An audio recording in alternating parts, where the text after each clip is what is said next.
नमस्कार दोस्तों, मैं हूं आपका दोस्त पवन प्रताप। और दोस्तों, आज हमारे चैनल का ये दूसरा वीडियो है जिसमें हम बात करेंगे बकासन की। दोस्तों, शुरुआत में मैं ये सब जो आसन हैं, जो पोजेज हैं, वो नहीं कर पाता था। और दोस्तों, शुरुआत में कोई भी नहीं कर पाता है, कोई प्रॉब्लम होती नहीं है। शुरुआत में सभी को दिक्कत आती है। ये काम प्रैक्टिस का है, प्रैक्टिस करेंगे तो धीरे धीरे करने लगेंगे। और दोस्तों, अगर मैं कर सकता हूं तो मुझे लगता है कि आप सब लोग इसको बड़ी आसानी से कर सकते हैं।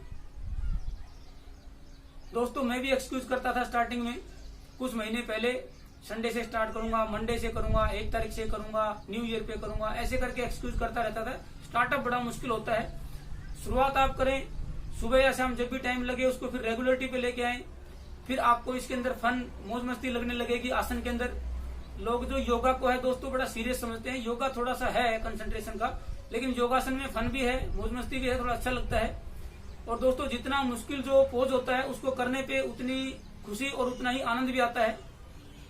ये बड़ा सिंपल सा पोज है, बकासन जिसको कहते हैं। और कई नाम से आप लोगों को सर्च करेंगे तो ये मिल जाएगा। बकासन के नाम से, काकासन के नाम से, क्रेन पोज के नाम से, क्रो पोज के नाम से आप इसकी शुरुआत करें। मैं कैसे करते हैं मैं आप लोगों को बता देता हूँ। दोस्तों, किनको ये नहीं करना है, जिनके रिस्ट में प्रॉब्लम है, आर्म में अगर कोई पेन है, या प्रेगनेंसी के दौरान, इसको नहीं करना है। और जब भी आप योगासन या कोई भी एक्सरसाइज करें तो अपने फिजिशियन से कंसल्ट करके ही आप करें। इसका बेनिफिट क्या है दोस्तों? सबसे बड़ा बेनिफिट इसका ये है कि ये आपका डेवलप करता है सेंस ऑफ बैलेंस को। बैलेंस करने का सेंस है उसको डेवलप करता है, कॉन्फिडेंस इससे आता है। इसके बाद जो मुश्किल पोज हैं उनमें ये हेल्प करता है, जैसे हैंड स्टैंड और हैंड स्टैंड वॉक है, हाथ पे चलना, हाथ पे बैलेंस करना, उस पर ये हेल्प करता है। इससे आपकी रिस्ट मजबूत होती है, आर्म जो है इसमें मजबूत होती है। एब्डोमेन के लिए भी ये बेनिफिशियल है। करना कैसे है वो मैं आपको बता देता हूँ। सबसे पहली कंडीशन ये है दोस्तों कि इसको करने के लिए आपको ये जो आपके हथेलियां हैं, इसकी उंगलियों को आपको फैला के रखना है। ऐसे नहीं रखना है, इनको फैला के ऐसे रखना है, क्योंकि फैलाने से दोस्तों सरफेस एरिया बढ़ता है। और सरफेस एरिया बढ़ेगा तो हम अच्छे से बैलेंस कर पाएंगे। ऐसे हमारा सरफेस एरिया कम होता है, ऐसे हमारा सरफेस एरिया बढ़ जाता है। बैलेंस हमारा इसमें अच्छा रहेगा।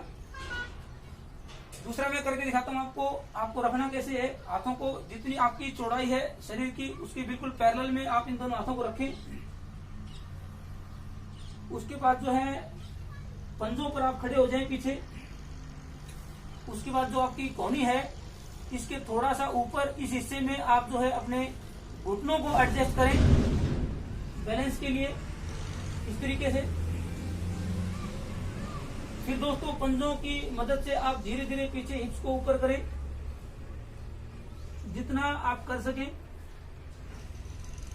उसके बाद आपका बैलेंस अगर परफेक्ट हो जाए हाथों पे, तो पंजों को पीछे से धीरे धीरे आप अप कर दें। शुरुआत में आप कम करें, उसके बाद आप इसको अच्छे तरीके से पोज को कर सकते हैं। बड़ी आसानी से आप इसको कर सकते हैं।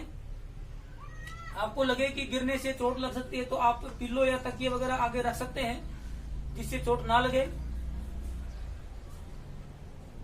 मैं फिर से करके आपको दिखा देता हूं। उंगलियों को फैलाना है, शरीर के पैरेलल में आपको दोनों हाथों को रखना है। कोहनी के ऊपर घुटने को एडजस्ट करना है, अच्छे तरीके से टिकाना है उसको। धीरे धीरे पंजों की मदद से पीछे से आपको हिप्स को ऊपर करना है। हाथों पे पूरा वजन आ जाए, बैलेंस होने लगे, तब आपको धीरे धीरे इसको पंजों को पीछे से ऊपर कर देना है।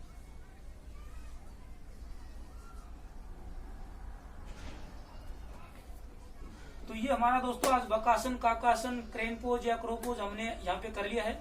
इससे हमारा सेंस ऑफ बैलेंस डेवलप होता है। तो दोस्तों, अगर आपको हमारे वीडियोस पसंद आते हैं और आप चैनल पे नए हैं तो सबसे पहले चैनल को सब्सक्राइब कर लें, बेल आइकन को दबा दें ताकि नए वीडियोस की नोटिफिकेशन आप लोगों तक मिलती रहे।